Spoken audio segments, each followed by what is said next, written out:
Hello guys, कैसे हैं सभी। उम्मीद करता हूँ आप सभी लोग खुश होंगे, बढ़िया होंगे। आप सबको मेरा नमस्कार, आदाब। तो गाइस कैसे हैं, और मैं उम्मीद करता हूँ आप सभी लोग खुश होंगे, बढ़िया होंगे गाइस। और ये ब्रेकिंग न्यूज़ आ रही है गाइस, इजराइल वर्सेस गाज़ा का।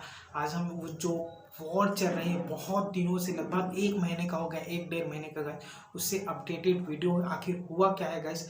तो यमन ने क्या कहा और मुस्लिम कंट्रियों ने क्या कहा इसराइल के बारे में, आज हम उस पर रिएक्ट करने वाले हैं। अगर दोस्तों प्लीज़ मेरे चैनल पर नए हैं और पहली बार विजिट किए तो प्लीज़ मेरे चैनल को लाइक कीजिए, सब्सक्राइब कीजिए, और गाज़ा के लोगों के लिए गाइस प्लीज़ उसको सलूट कीजिए गाइस। तो चलिए गाइस वीडियो की तरफ देखते हैं, वीडियो में क्या होने वाला है।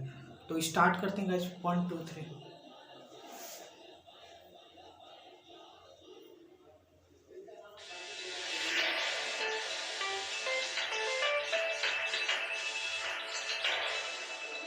दोस्तों आज से सीज फायर का ऐलान कर दिया गया है। डील हो गई है। डील के काफी सारे अहम हिस्से हैं। मैं आपको 48 घंटे से पहले आपको हिंट देना शुरू कर चुका था और आपको कल ही मैंने बता दिया था रात को ही कि सीज फायर लगभग होने वाला है। लीजिए, सीज फायर आज से यानी समझ लीजिए सुबह 10 बजे से कुछ ही घंटे के बाद जो है सीज फायर हो जाएगा। इजराइल गाजा पर हमले नहीं करेगा।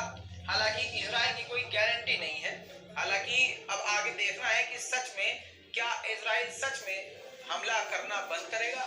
लेकिन इजराइल पर भरोसा करना बहुत मुश्किल है। ये बार बार मैं कह रहा हूँ, इसकी बहुत सारी वजह है। दोस्तों डील के अंतर्गत बात यह है कि गाजा के जो लड़ाके हैं, फाइटर्स हैं, वो हर दिन 10 कैदियों को, यहूदी कैदियों को रिहा करेंगे। इसी तरह से 10-10 करके 5 दिन यानी 50 कैदी, और इसी तरह से इजराइल भी 30-30 कैदी रोज, और जो ह्यूमैनिटेरियन के ट्रक हैं वो 50 से ऊपर या 50 से ज्यादा जाने दिया जाएगा ह्यूमैनिटेरियन एड का गाजा के अंदर। एक बड़ी डील ये भी है इसी डील का हिस्सा कि सीज फायर में जो ड्रोन उड़ता है इजराइल का गाजा के ऊपर, वो नहीं उड़ेगा। यानी गाजा के ऊपर जिस तरह से ड्रोन उड़ाकर इजराइल नजर रखता है, इस सीज फायर के दौरान ड्रोन तक गाजा के आसमान पर नजर नहीं आएंगे। ये बात क्लियर है। अब आगे डिटेल में क्या है वो छोड़ दीजिए। यमन ने पहले ही मना कर दिया, कल ही मना कर दिया था कि इस डील का हिस्सा हम नहीं है। दोस्तों इसी के साथ साथ बयान देने के बाद यमन ने उसी वक्त इजराइल पर हमला किया, और आज भी इजराइल पर हमले किए हैं। इजराइल की और गाजा की जो डील हुई है, उस डील से यमन खुद को बाहर रखता है, और उसका कहना यह है कि हमने क्रूज मिसाइल तक इजराइल पर दागी एलबिद के इलाके पर, जिसे इजराइल ने रोका, और इसी तरह से हमला करते रहेंगे। बाकी यमन की नेवी की बात करें तो यमन की नेवी ने क्या खेल खेला है आपने देख लिया कि किस तरह से इजराइल के एक बड़े से कार्गो जहाज को पूरी तरह से डाइवर्ट कर लिया, पूरी तरह से हाईजैक कर लिया और अपने कब्जे में ले लिया। अब यमन की नेवी ऑफिशियली सामने आई है। जो यमन के नेवी के कमांडर हैं वो फिर से युद्धपोत और एयरक्राफ्ट कैरियर पर जाकर उन्होंने दौरा किया है, और उन्होंने ऐलान किया है कि वो लगातार इजराइल के खिलाफ कार्रवाई करते रहेंगे। उस इलाके से जो भी इजराइल का जहाज गुजरेगा उसे पकड़ते रहेंगे और सीज करते रहेंगे। सुनिए,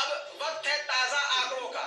इजराइल ने 14,532 लोगों को कत्ल गाजा में कर दिया है, जिनमें 6,000 से ज्यादा बच्चे हैं। बच्चों के मारे जाने की संख्या बढ़ चुकी है और घायलों की तादाद 30,000 से ज्यादा हो चुकी है। अब आपको एक बड़ी बड़ी बात बता दूं, इजराइल के खिलाफ कई सारे देशों ने अलग अलग कदम उठाए हैं। अब इस ग्राफ के जरिए समझ लीजिए कि किसका कदम ज्यादा खतरनाक है। ये जो दो देश हैं उन्होंने सस्पेंड कर दिया है रिलेशंस। किसने? इजराइल के साथ बेलीज ने और बोलिविया ने, ठीक है। और आगे देखिए उसके नीचे जो है रिकॉल्ड ऑल डिप्लोमेट्स, अपने सारे डिप्लोमेट्स को साउथ अफ्रीका ने इजराइल से बुलाया। और पुश फॉर लीगल एक्शन, 5 ऐसे देश हैं जिन्होंने इजराइल के खिलाफ लीगल एक्शन की मांग करी है।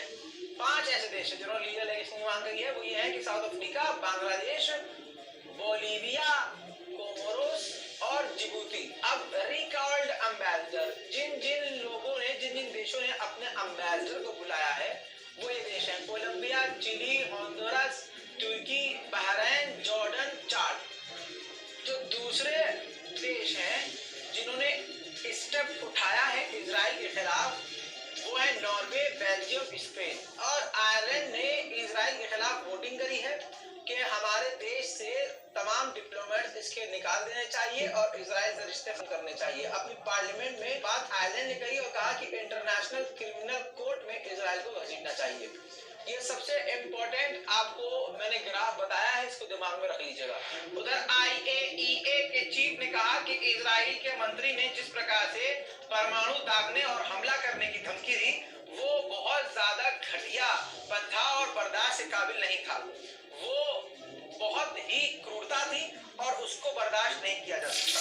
दोस्तों फिलहाल लाइव आपको बता रहा हूं कि इस वक्त अरब के तमाम देश यूके पहुंच चुके हैं, ब्रिटेन पहुंच चुके हैं। अरब लीग और जितने भी अरब लीग में आने वाले देश और मुस्लिम देश हैं वो तमाम के तमाम देशों के विदेश मंत्री, और साथ में इसी संगठन के साथ अब तुर्की भी जुड़ गया है। तुर्की के विदेश मंत्री भी इन्हीं के साथ हैं और ये तमाम मुस्लिम देशों के विदेश मंत्री और उपराष्ट्रपति, उप प्रधानमंत्री, ऐसे हाई लेवल के लोग इस वक्त ब्रिटेन में मौजूद हैं और गाजा और फिलिस्तीन के मुद्दे पर बात कर रहे हैं। आइए इसके बाद मैं आपको 3D ग्राफिक्स से दिखाऊंगा कि पूरी दुनिया में फिलिस्तीन के लिए कहां-कहां से आवाज उठी है। पूरी दुनिया में वर्ल्ड वाइड प्रोटेस्ट हुआ है। सबसे पहले बता दूं 7 अक्टूबर से ये हुआ है। सबसे पहले तुर्की में जोरदार प्रदर्शन हुआ, उसके बाद प्रदर्शन हुआ ईरान में, जो येलो आइकॉन नजर आ रहे हैं देखिए, यमन में, उसके बाद यूएस में। ये जो येलो डॉट है ना, यहाँ पर सबसे ज्यादा जो है प्रदर्शन हुए हैं। अमेरिका में देखिए कितनी जगह प्रदर्शन हुए हैं। इसी के साथ आपको बता दूं कि लगभग पूरी दुनिया में 100 देशों में इजराइल के खिलाफ और फिलिस्तीन के समर्थन में प्रदर्शन हुआ। सीज फायर भले ही हो गया हो लेकिन हमले का डर हमेशा सता रहा है। रिपोर्ट को शेयर कीजिए, अपनी राय जरूर कमेंट। तो गाइस ये था वीडियो, गाजा और इजराइल का जो वॉर चल रहा है उससे अपडेटेड ये वीडियो था गाइस। और मुझे देखकर बहुत ज़्यादा हैरानी होती गाइस। पूरी दुनिया को यहाँ पे आना चाहिए गाइस। क्यों वहाँ पे मासूम लोगों की जाने जा रही हैं गाइस। लाखों बच्चों को वहाँ पे बेघर किया जाए, लाखों लोगों को उन्हें कत्लो आम किया जाए, लेकिन ये इजराइल मान ही नहीं रहा है गाइस। मुझे लगता है इसको कोर्ट में जरूर कोर्ट में घसीटना चाहिए और कड़ी से कड़ी सजा वहाँ पर उसकी आर्मी को, वहाँ के जो प्राइम मिनिस्टर हैं नेतन्याहू, उनको भी सजा देनी चाहिए कि आपको कोई हक नहीं है गाइस कि आप युद्ध तो कर रहे हैं। युद्ध का मतलब ये नहीं कि आप अपने दुश्मन के साथ साथ उनके निहत्थे सैनिकों को, उनके निहत्थे लोगों को मारे। ये कौन सा युद्ध है गाइस, ये कौन से वॉर है गाइस जहाँ पे मासूम लोगों को वहाँ पे निहत्थे हैं उनको भी हमला करे और पूरी दुनिया, एक बेरहम दुनिया चुप बैठी है गाइस। ऐसे लोगों को तो लटका देना चाहिए गाइस।